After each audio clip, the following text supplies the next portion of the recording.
to clear the bar of it being deeply and profoundly appropriate for everything, or so many of the things we're doing, it takes a very unique and special kind of presentation. And so when our cell-share Gainer emailed me and said that Amos Guiora was going to be in town and presenting on his ideas about complicity and responsibilities of bystanders, it just felt to me like it was too deeply connected to all of our work to not have him come in and present his ideas, and it's also deeply connected to your lives. What Amos is going to be talking to you about is not just about college, it's about today as well. I know many of you have read the chapters that we sent to you. Some of you have not. Will give us an overview of his ideas first, and then we're just going to open it up to questions, because I know that many of you have a lot of questions for Amos. Before we begin, though, I do want to say something that's really, really important for everybody in the room. Amos is going to be talking about several incredibly personal and sensitive subjects, including sexual assault, and both in terms of people experiencing it and people observing it. And I want this to be a no-nonsense trigger warning for people. If that is going to be something that is going to be too much for you to bear, or for any reason you feel that this is not going to be the moment for you to engage in that discussion, you do not have to be here. You don't have to stay, you don't have to leave immediately, so you're necessarily identified as somebody who's leaving for that reason. You can wait a bit and leave too. Whenever it is, or it could be later on in the presentation, you said this is too much, you are welcome to leave. Okay. With that, I will waste no more time, and I will thank, once again, facing this way ourselves, and Shira Diener for introducing Amos Guiora to us. And without further ado, Amos Guiora. Thank you.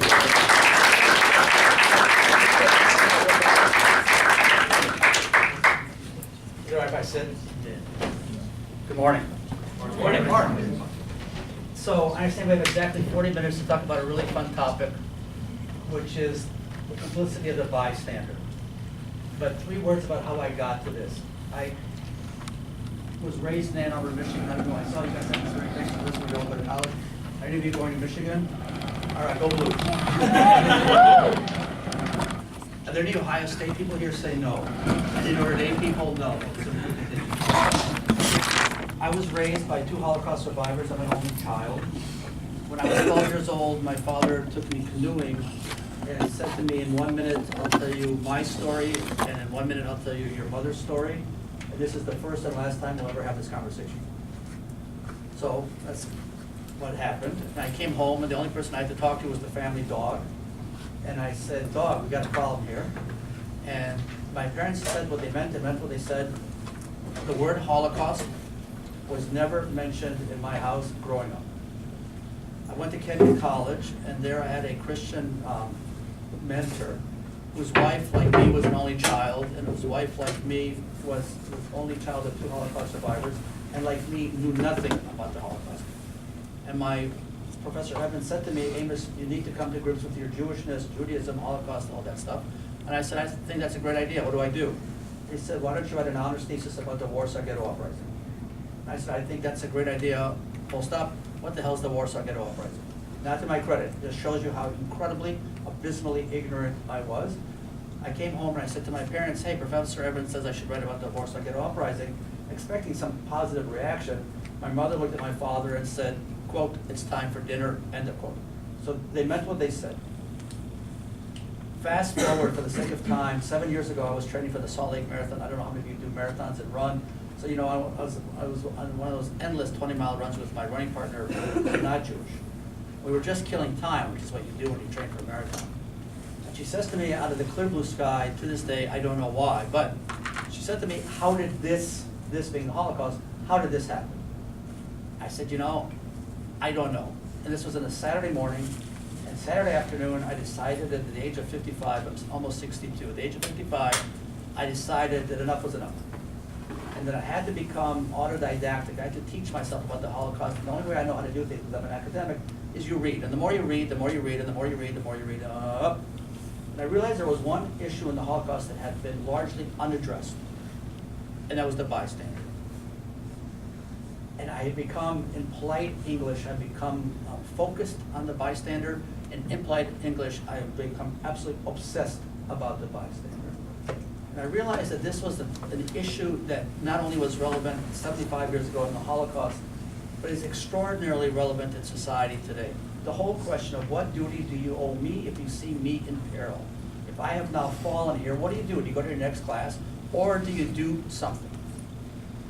So in the context of the book, Crime and Complicity, the Bystander in the Holocaust, I went in country, I went to Holland, Germany, and Hungary, and I interviewed Holocaust survivors, which is like talking to my parents. I talked to surviving spouses of Holocaust survivors, and most interestingly and important of all, I met with children of bystanders, people who saw the deportation of Jews and didn't act for a whole variety of reasons. But for the sake of time, to get the, move the ball forward, it became clear to me that this question of intervention and duty owed, not ethically, not philosophically, not theologically, but legally, is a question that we as a society absolutely have to ask ourselves. So I gathered endless stories about the Holocaust, more than I ever thought I would have, and I met more Holocaust survivors and so on. And then I said to myself, all right, how do I make this relevant, not to people of my age, because I'm clearly the oldest person in the room by 20 years, but how do I make it relevant for you all? Because you're the audience. And I decided, and this hence the trigger warning, that the only way that I genuinely believe that broader community can understand the bystander today, and I apologize for this, it's the only time I will apologize, is in the context of sexual assaults. I've interviewed more people who've been involved in various aspects of sexual assaults than I ever thought I would. Because for me, the sexual assault cannot happen without the bystander. There's obviously the perpetrator, but he's not of he or she. It's not of interest to me. There's obviously the victim, and what is really of interest to me is this relationship, quote unquote relationship, there's no real interaction between the victim and the bystander. I'm going to share two stories with you. I understand you shared with them the David Cash story. Yeah, I would not necessarily assume that everybody's read All right, so I'll make it really quick. There are two 19-year-olds. One guy is Jeremy Strohmeyer, and one guy is David Cash. They're in Las Vegas. Strohmeyer's father invited them to gamble with him in Vegas. Fine. Strohmeyer sees a 7-year-old girl whose name is Cherise Iverson, grabs her, takes her to the bathroom, closes the stall. Cash goes to the stall next to them, stands in the toilet seat, looks over, and sees Jeremy Strohmeyer sexually assaulting Cherise Iverson. He's 19, she's 7. He, by the way, is also a big dude. Cash says to Strohmeyer, and I quote, "Dude, what are you doing?" Strohmeyer says, "It's fine, don't worry about it." So Cash is relieved. He leaves the bathroom. A few minutes later, Strohmeyer comes out, and Cash says to Strohmeyer, "Where is she?" And Strohmeyer says to him, and I quote, "I raped her, I strangled her, and I murdered her." Strohmeyer gets first-degree death, not death penalty, but first-degree murder, doesn't get the death penalty. David Cash is a bystander. He clearly could have intervened. He clearly could have done something to save Cherise Iverson. Story number 2, Vanderbilt University. I don't know if any of you are going to Vanderbilt. Yes, no, maybe at Vanderbilt University. There's a football player. Everybody here is a football player. Vandenberg has an on-off girlfriend here, brings her back to the dorm room. This is graphic, I apologize. Brings her back to the dorm room, texts his friends that she's here, she's easy. 3 guys come over, 3 guys rape her, Vandenberg sodomizes her. They're all in jail for 25 years, which is where they should be. But they're not of interest to me. Who is of interest to me?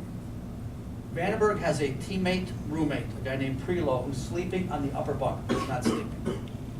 Vandenberg shakes him and says to Prelo the usual words, "She's free, she's easy, she's yours," boom. And Prelo feigns sleep because, in his words, not my words, it made him uncomfortable. In the middle of the night, when the 4 of them had finished raping and sodomizing this woman, Prelo gets from the top bunk, comes down to the ground, sees her. She's on the ground. She's naked. She's unconscious. Prelo does the really, really heroic thing. Goes to sleep across the hallway. Both in Tennessee, where Vanderbilt is, and both in Las Vegas, Nevada, there's no bystander law. So neither David Cash nor Mac Prelo have a legal or had a legal duty to do anything. That has led me to work with legislators around the country to try to create or draft legislation that imposes on you, one obligation and one obligation only in those situations, and that's to dial 911. I don't want you to physically intervene. I don't want you to break up a fight between two idiots, because who knows who's idiot A and who's idiot B. I don't want you to do CPR, because if you don't know how to do CPR, you're not really helping the person. To do one thing and one thing only, and that is to dial 911. To me, it's a no-brainer, because there's so little cost involved in that, and the duty imposed on you is really a low bar. And what is really of importance to me is addressing this not through the lens of the bystander, but through the lens of the victim. Because you, as the victim, whether you're the woman on the floor, whether you're Sharice Iverson, or whether you're some dude who just fell and broke his leg,